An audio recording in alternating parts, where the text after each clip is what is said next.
Hello ভাইয়া, আম্মা খুব অসুস্থ, মৃত্যু সজ্জায়, হয়তোবা রাত্রে মারাও যেতে পারে। সময় পাইলে একটু আইসা দেখে যেতেন।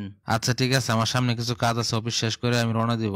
ছোট ভাইরা তো বললে দিলাম বাড়ির যাবো মারে দেখতে, কিন্তু এদিকে আবার আমার মেয়ের আজকে দেখতে হবে পাত্রপক্ষ। যা হবার হবে, আগে মারে দেখতে যাইতে হইব। কি ব্যাপার, অফিস থেকে এসে কাপড় চোপড় না খুলে আবার কই যাইতেছো? বাড়ির থেকে ফোন দিছিল, আম্মা অনেক অসুস্থ, তাই আমি গ্রামের বাড়ি যাইতেছি। লিজাকে দেখতে আসার ব্যাপারটা পরের সপ্তাহ করা যায় না? একেবারে অসম্ভব। এরকম অভিজাত পরিবার থেকে কিন্তু বারবার প্রস্তাব আসবে না। এই প্রস্তাবটা আমি কোনোভাবে হাতছাড়া করতে চাইতেছি না। আর তোমার মায়ের তো কদিন পরে পরে এমনিতে শরীর খারাপ হয়, এটা তো নতুন কিছু না। হয়েছে, তুমি মারে নিয়ে আর একটা খারাপ কথা বলবো না। তুমি আমার গ্রামে যাওয়ার বিষয়ে কোনো কিছু বলবো না। আমি তোমার কাছ থেকে পারমিশন নিতে আইছি না, আমি কিন্তু খালি তোমার জানাইতে আইছি লিজা একলা তোমার মেয়ে না, ও আমারও মেয়ে। ওর বিয়ের ডিসিশনটা আমারও। তুমি যাই বলো, তুমি কোনোভাবে কিন্তু যাইতে পারবা না। আর আজকে তো নাই। তোমার মতন এরকম একটা মানুষের বিয়ে করে আমার জীবনে আমি সবচেয়ে বড় ভুল করছি। কিন্তু আমি আমার মারে শেষবারের মতন দেখতে না যাওয়ার ভুলটা আজকে আর করবো না। তুমি চাইলেও আমার সারা প্রোগ্রামটা কন্টিনিউ করতে পারো। আমি আর তোমাদের কথার মাঝে না এসে পারলাম না। আম্মু, এটা একটা জাস্ট দেখাশোনার প্রোগ্রাম, এটা চাইলে তো ডেট ফাল্লানোই যা। তাহলে আমি বাবার সাথে যাই দাদুরে দেখে আসতে পারতাম। বড়দের সামনে এসে মুখে মুখে কথা বলবি না, যা তুই জায়গায় রেডিও। দাদু মৃত্যু সজ্জায়, তুমি কিভাবে এরকম আচরণ করতে পারো? আমার তো মাথায় ধরে না। অন্তত পক্ষে আজকের দিনটা তোমার সাথে শ্রদ্ধা দেখাতে পারো। আর একটা কথা বলবে না এখান থেকে যাইলে। আর হ্যাঁ শোনো, তুমি কিন্তু কোথাও যাইতেছো না। এই শোনো, তুমি চাকরি করতে পারো, তবে তুমি এটা ভুলে যাও না তোমার টাকায় আমি চলি সব সময়, যে সব সময় তোমার কথা মতন আমার চলতে হইব। বরং তোমার কথা শুনে আমার বাবা মার আমার সাথে থাকতে বলিনি। আমার ছোট ভাই আর তার বউর কাছে সব দায়িত্ব দিয়ে তাদেরকে গ্রামে রেখে আসছে। তো কি হয়েছে? তুমি তো মাসে মাসে টাকা দাও তাদেরকে। শুধু করে টাকা দিয়ে মাস শেষে পিতা মাতার কর্তব্য শেষ করা যায় না। আর তোমার এই গলা কে শিখাইবো? তোমার সাথে থাকতে থাকতে আমি নিজে তো একটা অমানুষ হয়ে গেছি। আর না, আমি যাচ্ছি। আপা, আজগর সাহেবকে যে দেখতেছি না।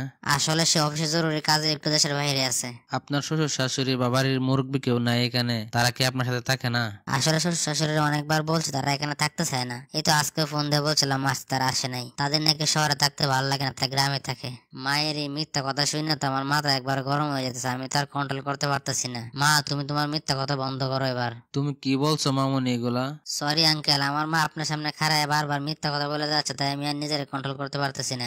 মানে ঠিক বুঝলাম না। আসলে গ্রামের বাড়িতে আমার দাদু খুবই অসুস্থ। আমার বাবা চাইছিল আজকে প্রোগ্রামটা ক্যান্সেল করে অন্য একদিন করতে, আর আমিও সেখানে যাইতে চাইছিলাম। কিন্তু আমার মা আপনাদের মতন ধনী অভিজাত ফ্যামিলি হাতছাড়া করতে চায় না। এটা নিয়ে মার সাথে অনেক ঝগড়া করে বাবা একাই গেছে দাদুরে দেখতে, তাই বাবা এখানে নাই।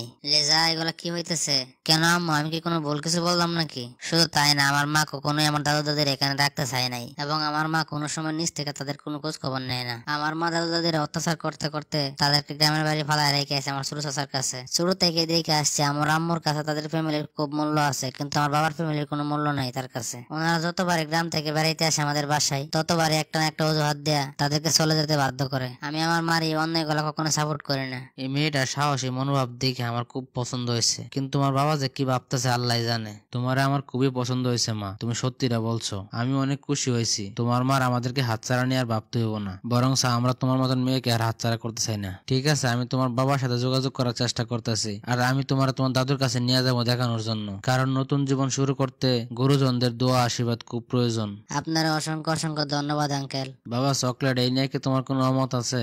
না বাবা, আমার কোনো অমত নাই। আপনি যেটা ভালো মনে করেন সেটাই করেন। তাহলে চলেন আমরা সবাই মিলে লিজা দাদুর বাড়িতে যাই। কি বিয়ান সাহেব, আপনার কি কোনো অমত আছে নাকি? না বিআই সাহেব, আমি তাদের কাছে আমার কৃতকর্মের জন্য ক্ষমা চাই নিব।